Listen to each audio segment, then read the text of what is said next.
അഫ്ഗാനിസ്ഥാന്റെ കിഴക്കൻ അതിർത്തി പ്രദേശങ്ങളിൽ പാകിസ്ഥാൻ നടത്തിയ ശക്തമായ വ്യോമ ആക്രമണത്തിൽ സ്ത്രീകളും കുട്ടികളും ഉൾപ്പെടെ നിരവധി പേർ കൊല്ലപ്പെട്ടതായി അഫ്ഗാൻ ഭരണകൂടം അറിയിച്ചു. ശനിയാഴ്ച രാത്രി ആരംഭിച്ച ആക്രമണങ്ങൾ ഞായറാഴ്ച പുലർച്ചെ വരെ നീണ്ടുനിന്നതായാണ് റിപ്പോർട്ടുകൾ സൂചിപ്പിക്കുന്നത്.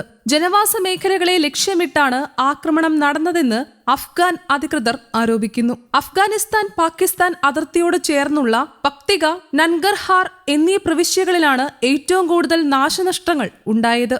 പക്തിക പ്രവിശ്യയിലെ ബർമൽ, അർഗുൻ ജില്ലകളിലും നൻഗർഹാറിലെ ഗ്യോഗാനി, ബഹസൂത്ത്, ഖാനിഖേൽ മേഖലകളിലും തുടർച്ചയായ വ്യോമാക്രമണങ്ങൾ നടന്നു. വീടുകളും മതസ്ഥാപനങ്ങളും ഉൾപ്പെടെയുള്ള സാധാരണ കെട്ടിടങ്ങളാണ് ആക്രമണങ്ങളിൽ തകർന്നത്. അഫ്ഗാൻ സർക്കാരിന്റെ വക്താവായ സബീഹുള്ള മുജാഹിദ് ജനവാസ കേന്ദ്രങ്ങളെയാണ് പാക് സൈന്യം ലക്ഷ്യമിട്ടതെന്ന് വ്യക്തമാക്കി. ആക്രമണങ്ങളിൽ സ്ത്രീകളും കുട്ടികളും ഉൾപ്പെടെയുള്ള സാധാരണക്കാർ കൊല്ലപ്പെടുകയും നിരവധി പേർക്ക് ഗുരുതര പരിക്കേൽക്കുകയും ചെയ്തതായി അദ്ദേഹം പറഞ്ഞു. സംഭവത്തെ അദ്ദേഹം ശക്തമായി അപലപിക്കുകയും ഇത് രാജ്യാന്തര നിയമങ്ങളുടെ ലംഘനമാണെന്നും ആരോപിച്ചു. നൻഗർഹാർ പ്രവിശ്യയിലെ ബഹസൂത്ത് ജില്ലയിൽ നടന്ന വ്യോമാക്രമണത്തിൽ ഒരു കുടുംബത്തിലെ 23 പേർ കെട്ടിടാവശിഷ്ടങ്ങൾക്കിടയിൽ കുടുങ്ങിയതായി അഫ്ഗാൻ മാധ്യമങ്ങൾ റിപ്പോർട്ട് ചെയ്തു. ഇതുവരെ 4 പേരെ മാത്രമാണ് രക്ഷപ്പെടുത്താൻ കഴിഞ്ഞതെന്നും മറ്റുള്ളവർക്കായി തിരച്ചിൽ തുടരുകയാണെന്നും റിപ്പോർട്ടുകൾ വ്യക്തമാക്കുന്നു. പക്തികയിലെ ബർമൽ ജില്ലയിൽ ഒരു മതസ്ഥാപനത്തിനു നേരെയും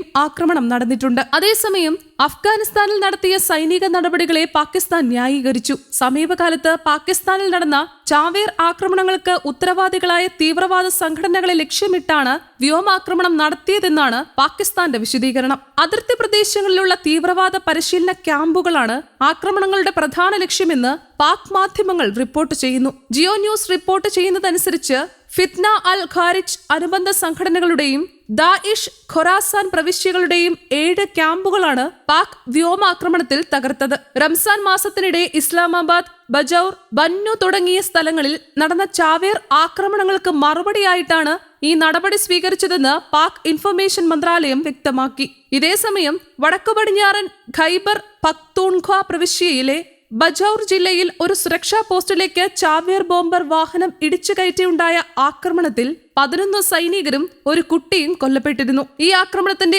ആസൂത്രകൻ അഫ്ഗാൻ പൗരനാണെന്ന് പാക് അധികൃതർ പിന്നീട് സ്ഥിരീകരിച്ചിരുന്നു. ഇസ്ലാമാബാദിലെ ഒരു ഷിയ പള്ളിയിൽ നടന്ന ചാവേർ ബോംബ് ആക്രമണത്തിൽ 31 പേർ കൊല്ലപ്പെട്ട സംഭവവും അടുത്തിടെ രാജ്യത്തെ നടുക്കിയിരുന്നു. അഫ്ഗാൻ പാക് അതിർത്തി മേഖലയിൽ ഇരു രാജ്യങ്ങളുടെയും സൈന്യങ്ങളും സാധാരണക്കാരും കൊല്ലപ്പെടുന്ന സംഭവങ്ങൾ പതിവാവുകയാണ്. കഴിഞ്ഞ ഒക്ടോബർ മുതൽ തന്നെ ഇരു രാജ്യങ്ങൾ തമ്മിലുള്ള ബന്ധം കടുത്ത പിരിമുറുക്കത്തിലാണെന്നും കാബൂളിലും മറ്റ് നഗരങ്ങളിലും നടന്ന സ്ഫോടനങ്ങൾക്ക് പാകിസ്ഥാനാണ് ഉത്തരവാദിയെന്ന ആരോപണം അഫ്ഗാൻ ഉന്നയിച്ചിരുന്നുവെന്നും റിപ്പോർട്ടുകൾ സൂചിപ്പിക്കുന്നു. News desk, Kerala Kaumudi.